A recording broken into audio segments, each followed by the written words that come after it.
Sir లోకలే sir మీరు? అది లోకల్ అండి. పిఠాపురం నియోజకవర్గం గోర్స్ గ్రామం అండి. పిఠాపురం మీ ఏరియా, పిఠాపురం ఎమ్మెల్యే పవన్ కళ్యాణ్ గారి పనితీరు ఎలా ఉంది? పనితీరు చాలా బాగుందండి. అంటే జనాల్లోని పవన్ కళ్యాణ్ గారు కనిపించట్లేదు అనుకుంటున్నారు తప్ప అయ్యి పనులన్నీ అవుతున్నాయండి. ఏంటంటే జనాల్లో ఒక హైప్ క్రియేట్ చేస్తున్నారండి. పవన్ కళ్యాణ్ గారు ఈ నియోజకవర్గం రావట్లేదు, పట్టించుకోవట్లేదు అన్న ఒక క్రియేట్ చేస్తున్నారండి మన నియోజకవర్గంలో కొంతమంది నాయకులు. కానీ అటువంటిది ఏం లేదండి. ఆయన చేసే పని ఆయన చేస్తున్నాడండి.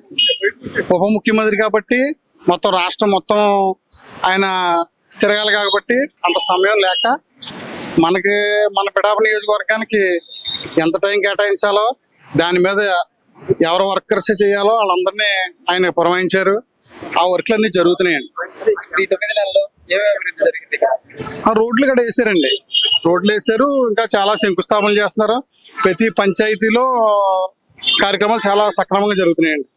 అంటే గత 5 సంవత్సరాల్లో పోల్చుకుంటే ఇప్పుడు ఎలా ఉందంటారు? 5 సంవత్సరాల కంటే మరి బెటర్ కదండి. అప్పుడేంటంటే 5 సంవత్సరాల్లో ప్రజలకి గబగబా డబ్బు నెల నెల డబ్బులు కనపడిపోయాయండి చేతికి. అందుకు బాగుందని కొంతమంది అనుకుంటేవారు. ఇవాళ బాగుంటలేదంటే ఏంటంటే నెల వచ్చేటికి డబ్బులు కనిపించలేదు, కానీ వర్క్ జరుగుతుందండి. మనకి ఏంటంటే మనకు పనులు కావాలి, కానీ డబ్బులు ఏముందండి. ఈ నెల అందుకుంటారు, ఆ నెల 4 రోజులు ఖర్చు పెడతారు. వర్క్ అన్నది శాశ్వతంగా ఉన్నారు. ఈ రోజు చూస్తే ఈ 9 నెలల్లో ఏ పంచాయతీకి వెళ్ళినా ప్రతి దిక్కున రోడ్లు మరమ్మతులు చేశారండి. కొత్త రోడ్లు వేసారు, అన్ని చాలా బాగా చేశారు. మీరు గతంలో ఇక్కడ ఎమ్మెల్యేలు చూసుంటారు, పాత ఎమ్మెల్యేలే. ఇప్పుడు కొత్తగా పవన్ కళ్యాణ్ గారు అయితే ఇక్కడ ఎమ్మెల్యే అయ్యాడు. ఇక్కడ పవన్ కళ్యాణ్ గారు ఇప్పుడు ఎలా ఉందంటారు కొత్తగా పనితీరు అయితే చాలా బాగుందండి. ఓన్లీ ఒకటి మన పిఠాపురం నియోజకవర్గం వాళ్ళతో పోల్చుకుంటే ఇప్పుడు ఎలా ఉందంటారు? మరి చాలా బాగుంది కదండి. ఇంకా 4 సంవత్సరాలు జరగాలి. 6 నెలల్లో ఆల్రెడీ ఆయన మార్క్ ఆయన చూపిస్తున్నాడు. 6 నెలల్లోనే ఇంకా 4 సంవత్సరాలన్నర ఉంది. 4 సంవత్సరాలన్నరలో ఇంకా చాలా బాగా అభివృద్ధి జరుగుతుంది మాకు నమ్మకం ఉందండి. మీ ఏరియా ఎమ్మెల్యే పవన్ కళ్యాణ్ గారిని జగన్ గారు తెచ్చి కొన్ని వ్యాఖ్యలు చేశారు, విన్నారా? కార్పొరేటర్ కి ఎక్కువ, ఎమ్మెల్యేకి తక్కువ అని చెప్పేసి. దీన్ని ఎలా చూస్తారు మీరు? అవన్నీ ఏదో బుర్ర చల్లడానికి అంతే అండి. అవన్నీ టేక్టీజీ మాటలండి. అవి ఏంటంటే కార్యకర్తలు ఒకరికొకరు చింపేసుకోవడం తప్ప అటువంటి పెద్ద పట్టించుకోకర్లేదండి. ఏదో రెచ్చగొట్టి వ్యాఖ్యలు. అయాల ఎలక్షన్ ముందు ఏమన్నారు, మీరు సొంతంగా పోటీ చేయండి, మీరు దమ్ముంటేని కడ అన్నారు. సొంతంగా పోటీ చేస్తే మజ్జిగ పలసన అయిపోతుందని తెలిసే కావాలని రెచ్చగొట్టేవారు. కానీ ముందు చూపుతో చంద్రబాబు నాయుడు గారు, పవన్ కళ్యాణ్ గారు ఆలోచనతో మీరు ఎంత రెచ్చగొట్టినా మేము రెచ్చిపోరా బాబు, మేము కలిసికట్టుగానే చేస్తాం, రాష్ట్రాన్ని అభివృద్ధి పదంలో నడుపుతాం.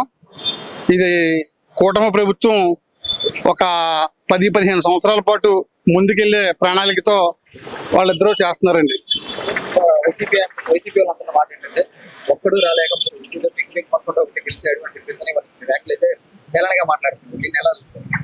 అదే అండి, ఇప్పుడు ఇద్దరు కలిసిరు కాబట్టి నెగ్గారు అంటారు. అప్పుడు వాతావరణం అప్పుడుదండి, ఇప్పుడు వాతావరణం ఇప్పుడుది. ఇవాళ పవన్ కళ్యాణ్ గారి క్రేజ్ దేశం మొత్తం మీద ఒక టాప్ లో నాయకుల్లో ఉన్నాడండి. ఇవాళ మన నాయకుడిని, పిఠాపురంలో నాయకుడిని తీసుకుని వెళ్ళి ఇవాళ దేశం మొత్తం మీద కూడా క్యాన్వాసింగ్ చేస్తున్నారు. అంటే ఆయన విలువ ఏంటో, ఆయనకున్న సిరిస్మ ఏంటో అన్నది ప్రజలకు తెలుసు, పైన మోడీ గారు తెలుసు, జనాలకు తెలుసు.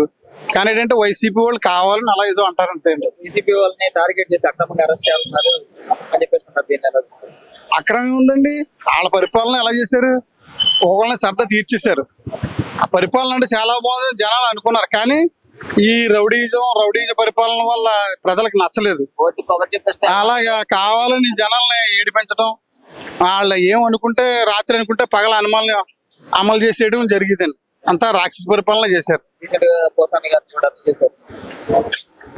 గారు ఇంకా కొంచెం మంది ఉన్నారండి, ఒక 5-6. వాళ్ళందరూ నోటు దురదతో మాట్లాడిన మాటలు ఇవాళ ప్రతి ఒక్కరు కూడా దానికి ఫలితం అనుభవిస్తారండి కంపల్సరీగా అండి. ఈ 5 సంవత్సరాల్లో చంద్రబాబు నాయుడు గారిని, పవన్ కళ్యాణ్ గారిని తిట్టిన ప్రతి ఒక్కడు కూడా ఫలితం ఈ 5 సంవత్సరాల్లో అనుభవించే వెళ్తారండి. ఎవరో దీనికి అతిథులు కాదు.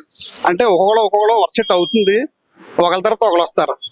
ఇక్కడ సభ 14 అయితే సభ జరగబోతుంది. చాలా సక్సెస్ఫుల్ గా ఉంటదండి. ఆయన పిలుపు లేకుండానే లక్షల మంది వస్తున్నారు. ఆయన పిలుపుతో వచ్చేది అసలు ఆ చోటు సరిపోదండి. 14 ఎకరాలు 15 ఎకరాలు వేసారు. అసలు అది నా అంచనా కంటే ఓ పక్కకు కూడా సరిపోదండి. అది ఇంకా దాని ఎంతమంది వస్తారు? ఒక 20 లక్షల పైన వస్తారండి.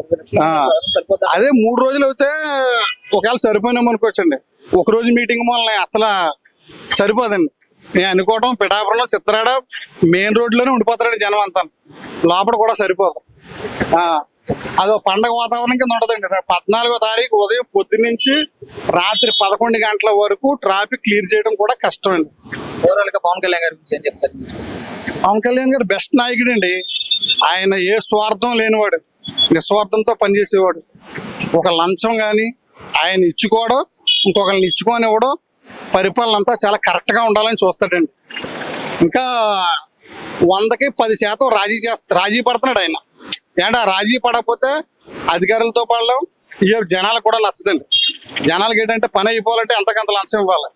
ఈ లంచం ఇచ్చుకోవడం కొంచెం అలవాటు అయింది, కానీ కొంచెం దానికి టేకిడీజీగా ఆయన కూడా సర్దిమారవలసి వస్తుంది. నిజంగా ఆయనే కరెక్ట్ గా ఉంటే పరిపాలన కూడా చాలా కష్టమండి. ఆయన అంత కరెక్ట్ నాయకుడు. థ్యాంక్స్ అండి.